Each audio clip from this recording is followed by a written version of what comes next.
సామాన్య శకం 12వ శతాబ్దానికి దక్షిణ భారతదేశంలో శైవం, వైష్ణవం, జైనమతం, బౌద్ధమతంతో పాటు హిందూ మతంలోని ఇతర సాంప్రదాయాలను పాటిస్తూ ప్రజలు అనేక వర్గాలుగా ఉండేవారు. సత్యాన్వేషణ పేరుతో అనేక మంది గురువులు పుట్టుకొచ్చి ప్రజల్ని తప్పుదోవ పట్టించి లాభపడుతూ ఉండేవాళ్ళీ కొత్త దేవుళ్ళు. ఇలాంటి పరిస్థితులలో రాజులు, చక్రవర్తులకు సుపరిపాలన అందించటం కష్టంగా ఉంటూ ఉన్న రోజులవి. సరిగ్గా ఇలాంటి పరిస్థితుల మధ్యే నేటి ఉత్తర కర్ణాటకలోని బాగేవాడి అనే గ్రామంలో ఒక శైవ బ్రాహ్మణ కుటుంబంలో జన్మించాడు బసవేశ్వరుడు. బాగేవాడికి 64 కిలోమీటర్ల దూరంలో ఉన్న కృష్ణానది మరియు మలప్రభా నది సంగమ ప్రాంతమైన కూడలి సంగమంలో పాశుపత శైవాన్ని అధ్యయనం చేశాడు. నాడు ఇదే సమయానికి ఉత్తర కర్ణాటక ప్రాంతాన్ని, కళ్యాణి పట్టణాన్ని రాజధానిగా చేసుకుని బెజ్జలదేవుడు పరిపాలిస్తూ ఉన్నాడు.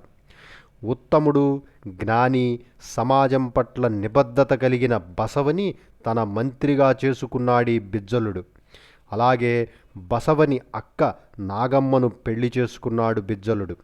సమాజం ఇన్ని రకాల సాంప్రదాయాలతో చీలిపోవటానికి సమాజంలోని అసమానతలే మూల కారణమని గ్రహించి అనేక సాంఘిక సంస్కరణలు చేపట్టాడు బసవ.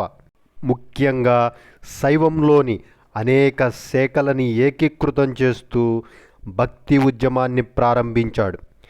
జాతి, కుల, లింగభేదం లేకుండా ఎవరైనా ఈ భక్తి ఉద్యమంలో చేరవచ్చని ప్రజలను ప్రేరేపించాడు.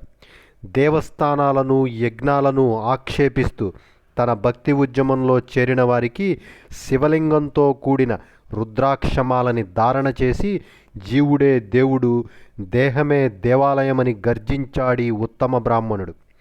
అంతేకాకుండా స్థిరమైన ఆధ్యాత్మిక ఉన్నతి ద్వారానే నిగూఢమైన జ్ఞానాన్ని పొందవచ్చు అని బోధించాడు.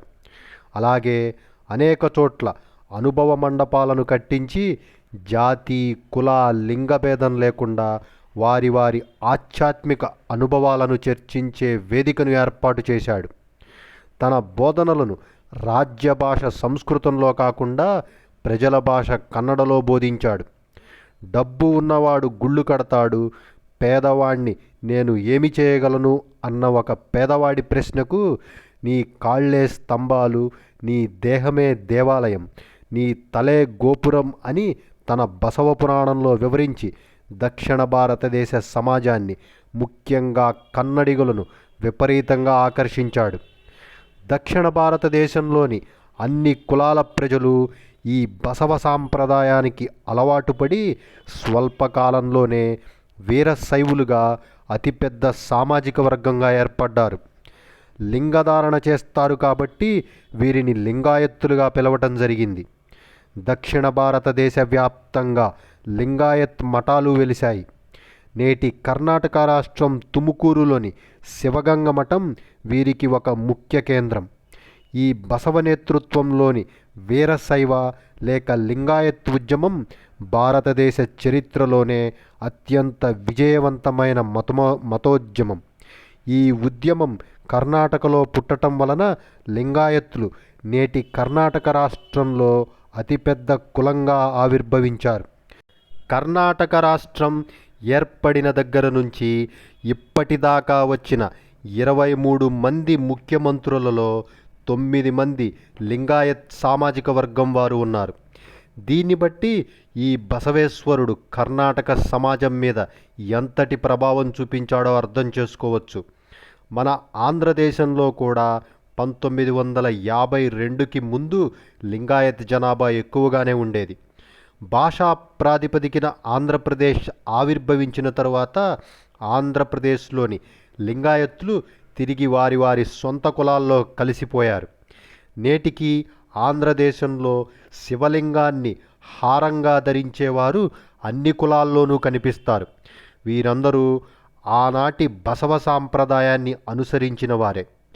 నేటి ఆంధ్ర, తెలంగాణలలో కనిపించే జంగాలు లేక జంగమ కులం నాటి వీరశైవ బసవేశ్వరుడి అనుచరగణమే. శివరాత్రి పర్వదినాలలో శైవ క్షేత్రాల్లో నేటికీ వినిపించే భం భం బసవా నినాదం అలనాటి బసవ సాంప్రదాయమే. బసవ జన్మించిన, విద్యనభ్యసించిన, మంత్రిగా పనిచేసిన ప్రాంతాలను బసవ స్మారకార్థం వరుసగా బసవ బాగేవాడి, బసవ కుదల సంగమ, బసవ కళ్యాణిగా పిలుస్తున్నారు. నిజమైన దైవాన్ని తెలుసుకోవటం అనే ప్రాథమిక హక్కుని ప్రతి ఒక్కరికి అందుబాటులోకి తెచ్చిన నిజమైన విప్లవకారుడు బసవ. అందుకే లింగాయత్తులు బసవని విశ్వ గురువుగా కొనియాడతారు. నవంబర్ 14, 2015న లండన్లోని థేమ్స్ నది ఒడ్డున ఈ విశ్వగురు బసవేశ్వర విగ్రహాన్ని ఆవిష్కరించి భారత ప్రధాని నరేంద్ర మోడీ ఈ నిజబ్రాహ్మణుడికి నివాళులర్పించాడు.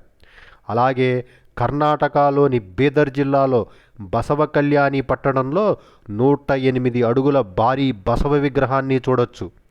నేడు కర్ణాటక రాజకీయాలలో వార్డు మెంబర్ నుంచి ప్రధానమంత్రి దాకా ఎంతటి రాజకీయ పండితులైనా కన్నడిగుల మనసు గెలవాలంటే భంభం బసవా అనాల్సిందే. ఈ వీడియో కనుక మీకు నచ్చితే దయచేసి షేర్ చేయండి, సబ్స్క్రైబ్ చేయండి, లైక్ చేయండి. Thank you.